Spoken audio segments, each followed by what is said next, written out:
IPL 2025కి ఇంకా చాలా సమయం ఉన్న ఐపీఎల్ టీమ్స్కి సంబంధించిన కొన్ని విషయాలు ఆసక్తి రేపుతున్నాయి.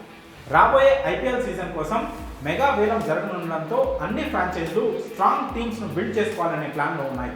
అలాగే కొన్ని టీమ్స్ తమ కెప్టెన్లను కూడా మార్చుకునే పనిలో పడ్డాయి. ఐపీఎల్లో అత్యంత భారీ క్రేజ్ ఉన్న రాయల్ ఛాలెంజర్స్ బెంగళూరు సైతం తమ కొత్త కెప్టెన్ను ఫైనల్ చేసినట్లు వార్తలు వస్తున్నాయి.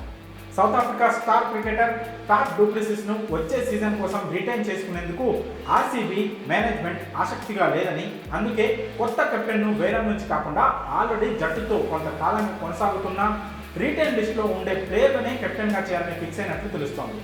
మెగా వేలానికి ముందు విరాట్ కోహ్లీ, విల్ జాక్స్, రజత్ పాటీదార్లను ఆర్సీబీ రిటైన్ చేసుకోనున్నట్లు సమాచారం. అలాగే రజత్ పాటీదార్కు కెప్టెన్సీ పగ్గాలు అప్పగించనున్నట్లు కూడా వార్తలు వస్తున్నాయి.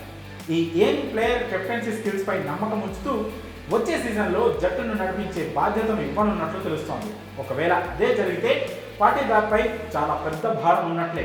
విరాట్ కోహ్లీతో పాటు వేలంలో జట్టులోకి వచ్చే స్టార్ ప్లేయర్లను మేనేజ్ చేయడం అంత సులువైన విషయం కాదు. అయితే విరాట్ కోహ్లీ గత 3 సీజన్లుగా కెప్టెన్సీకి దూరంగా ఉంటున్న ఫ్యాఫ్ డు ప్లెసిస్కి సలహాలు ఇస్తూనే ఉన్నాడు. ఇప్పుడు రజత్ పాటీదార్ కెప్టెన్ అయితే కోహ్లీ షాడో కెప్టెన్సీ చేసే అవకాశం ఉంది. ఎందుకంటే పాటీదార్కు గతంలో ఐపీఎల్లో కెప్టెన్సీ చేసిన అనుభవం లేదు కాబట్టి కోహ్లీ సలహాలు, సూచనలు అతనికి ప్లస్ అవుతాయి. మరోవైపు మరోసారి విరాట్ కోహ్లీకి సైతం కెప్టెన్సీ పగ్గాలు అప్పగించే అవకాశం ఉన్నట్లు విశ్వసనీయ సమాచారం అందుతోంది. ఆర్సీబీ తరఫున కప్పు కొట్టాలని కోహ్లీ ఎప్పటి నుంచో కలగంటున్నాడు. కానీ అది ఆటగాడిగా, కెప్టెన్గా కూడా నెరవేరలేదు.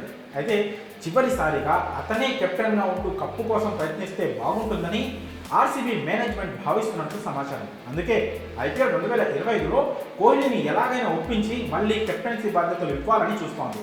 ఒకవేళ అతను ఒప్పుకుంటే ఓకే, లేదంటే ఎలాగో సెకండ్ ఆప్షన్గా రజత్ పాటీదార్ ఉండనే ఉన్నారు. సో ఐపీఎల్ 2025లో ఆర్సీబీని పాటీదార్ లేదా కోహ్లీ నడిపించే అవకాశం ఉంది. మరి ఈ ఇద్దరిలో ఎవరు కెప్టెన్ అయితే బాగుంటుందో మీ అభిప్రాయాలను కామెంట్ రూపంలో తెలియజేయండి.